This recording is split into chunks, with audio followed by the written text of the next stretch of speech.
Thank you, Daniel. That was really an amazing presentation about Tommy Hilfiger and what you're doing at PVH. Our next presenters are going to be coming up now, and I think you'll find them incredibly informative about what's happening in the industry. Did you know that after oil and gas, fashion is the dirtiest industry in the world? Recycling has been slow to take place, and it feels like fast fashion beats sustainability every time.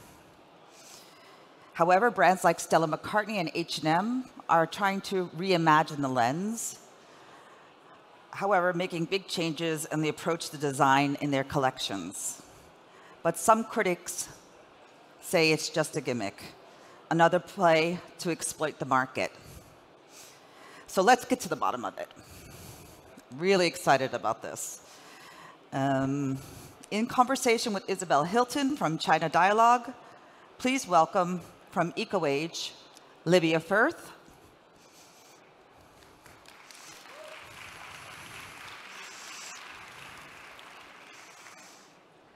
No.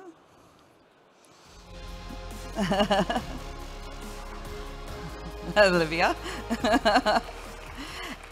And Aquafil's Giulio Bonazzi.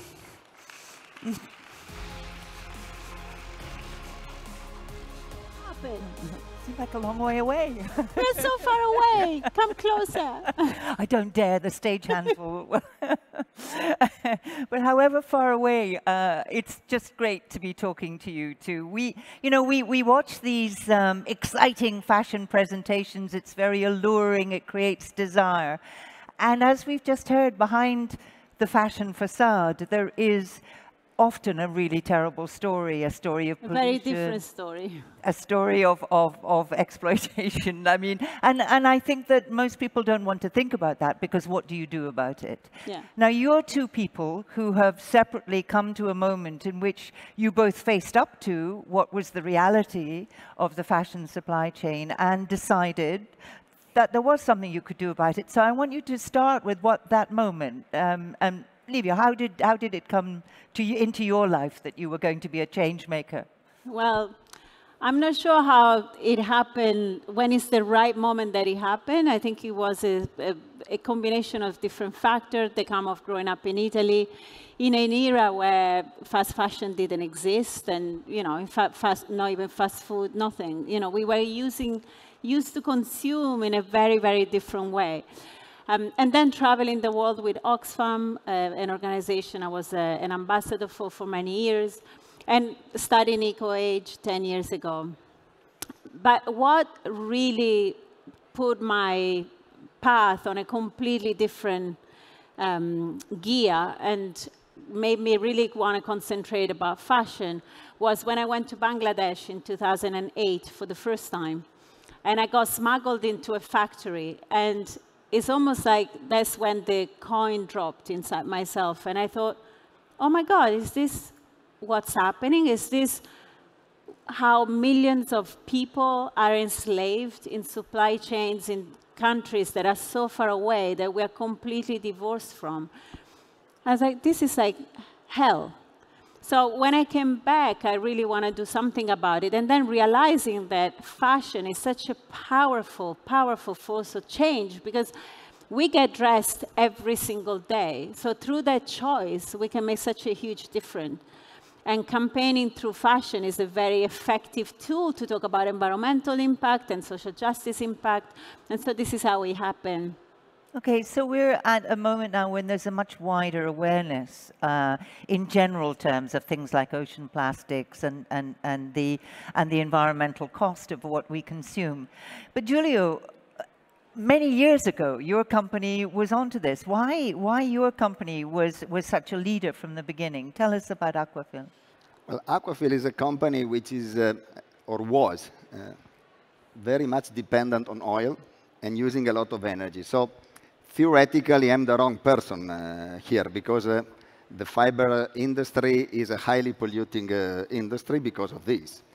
And you have to know that about 100 million tons of fibers between natural and synthetics are consumed every year. And these 100 million tons, sooner or later, they finish to landfill, or even worse, dispersed in the environment, like in the oceans, but as well as also in our planet.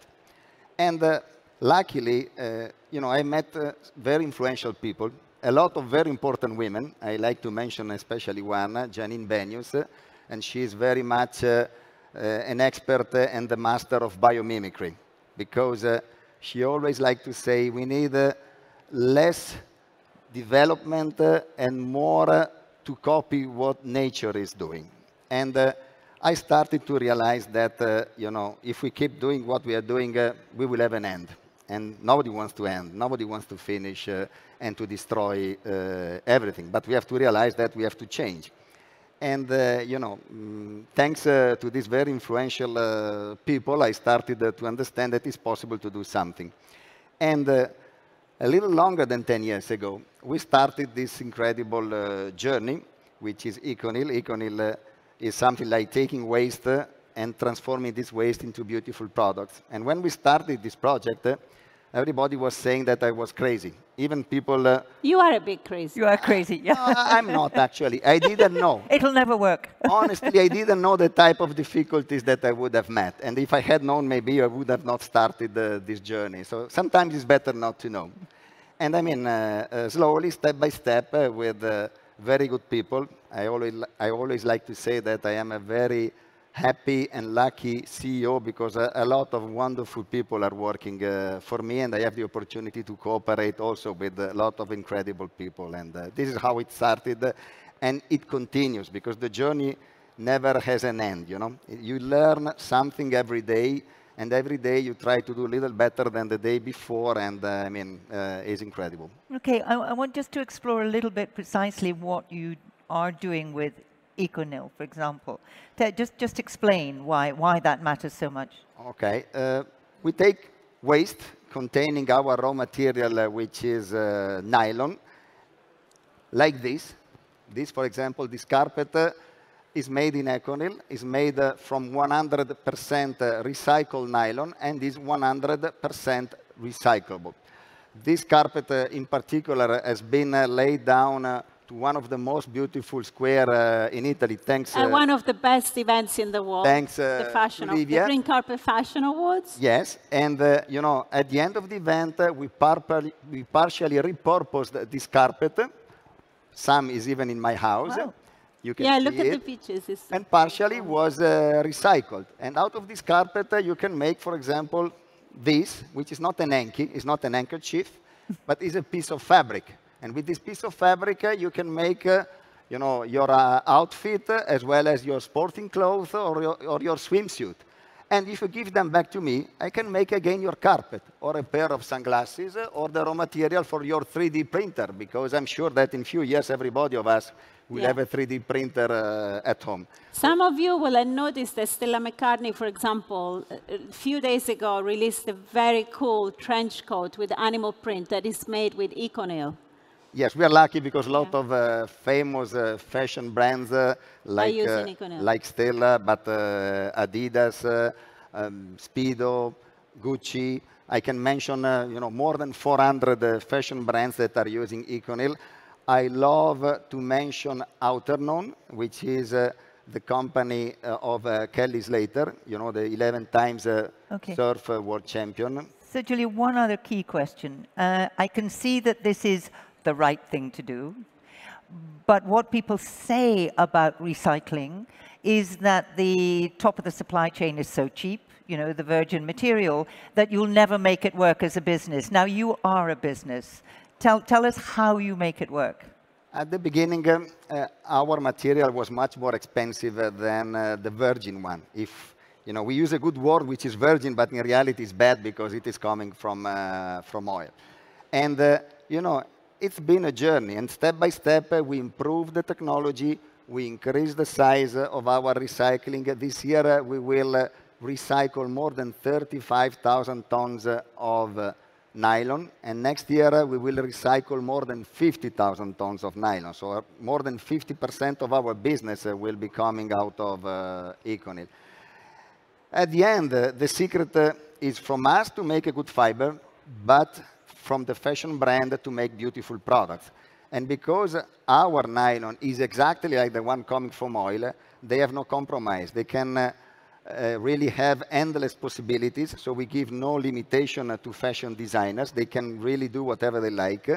And we can do it, we can recycle this an infinite number of times. So it's not something that we recycle once or twice, but we can recycle it really hundreds and hundreds of times. Yeah. This is amazing. But you need to make beautiful products. So we need people like Tommy Hilfiger before, as well as you know, Gucci or Stella or others. Okay.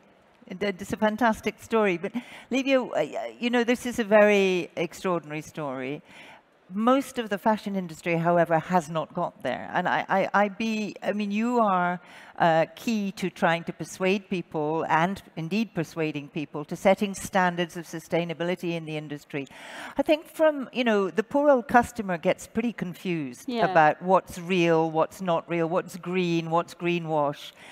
Just tell us about the challenges of, you know, trying to persuade big brands that they have to do this, or they, you know, that it's in their interest to do this, and explaining to the customer what they can trust. Yeah. Well, first of all, I hate the word customer, because we're all citizens, ultimately. And whether you are the CEO of a brand, or someone who was on the high street buying something, or a prime minister, you are a citizen. So I hate hearing brands, like the presentation before, putting us all in this box of consumer and making us want to buy.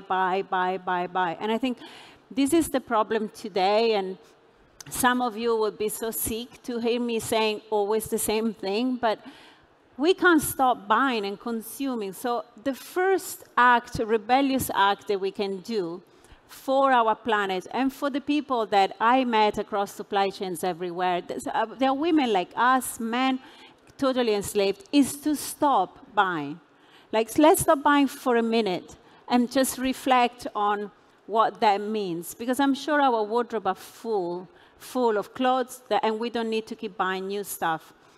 But then with EcoAge, we decided to concentrate our work mostly in the luxury industry and the high-end industry, because this is the industry for us that has the most power and the most financial resources to invest in research, in development, in adopting new material like EcoNail, and they can really make a difference. And you start seeing very, very smart businessmen like François-Henri Pinault of Kering, you know, creating tools to measure the impact of their supply chain with the environmental profit and loss. And brands in the Kering group, like Gucci, doing so much work, you know, to try and measure that impact and readdress it, because ultimately it becomes a cost on the balance sheet. And this is what we were talking about earlier before coming on stage, you know, listening to the previous presentation that, you know, pushing consumers to buy even more to achieve billions of sales. And you think, well, if you want to have a profitable business in 10 years' time, you have to address the two pillars of your business, which are people, so the social justice impact, and raw materials, so the environmental impact. And if you don't address these two, your business is going to die in 10 years' time, because people are going to be on the street revolting.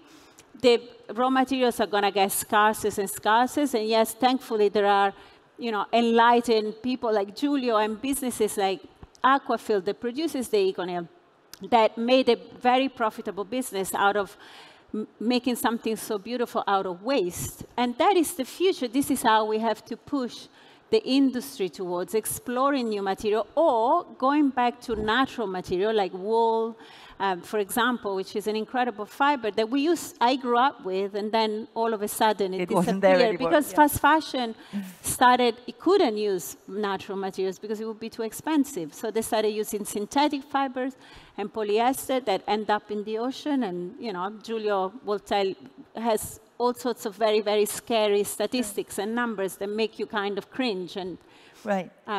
So the difference, I mean, the message to brands that feel this isn't really my business, or I'm really about selling more clothes and creating more beautiful things. there's a fallacy there that if they don't change anything, nothing changes. And that's not where we are. Yeah. So what kind of risk are they running? What kind of? Of risk are brands that don't change. What is the risk to the brand of not changing? Huge reputational risk. And sometimes this is still not enough, because we saw, for example, the British government launched the Modern Day Slavery Act, which makes it not compulsory, but you still have you can decide whether to do it or not. But ask businesses to fill in and disclose information about slavery in their supply chain, and it has no legal repercussion yet. But what they were counting on was the reputational risk. So if you as a company say, I have no slave labor in my supply chain, and then you get found out a year later that you are in big trouble. But with EcoAge, we see that that is still not enough, that still brands are still getting away with murder and counting on the fact that some things you'll never discover. So I think also as citizens, we need to be more demanding and curious and ask more questions to the brand. And as I said, do this rebellious act of maybe stop buying as much as we are right now, to give a very, very strong message, mostly to the fast fashion brands, which, So are the Green Carpet Awards part of that messaging? How does that fit into this picture? Yeah, the Green Carpet Fashion Awards. You're talking about the Green Carpet Fashion Awards or the Green Carpet Challenge in general? The challenge, I beg your pardon. The Green Carpet Challenge was born out of an exercise because a British journalist, Lucy Siegel, more than 10 years ago, she challenged me publicly and said, will you do all the award season wearing only eco-fashion? And I said, well, I can try. I don't know if I'm going to succeed.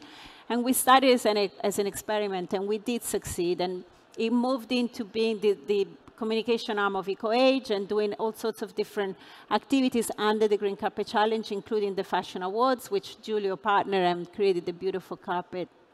So it's become a weapon today. How do you get across these enormous cultural divide, for example, between metropolitan North and the global South, where most of this industry happens and most of the pollution and most of the labor challenges happen? How do we change that? Is it only through the top of the supply, the end user and the brands putting pressure? No. Is there a faster way to do it? Now, obviously, there are three stakeholders in change. One is us, citizens. The other one is businesses, which have huge power, and the third one is government. And business most times have more power than governments to change legislation.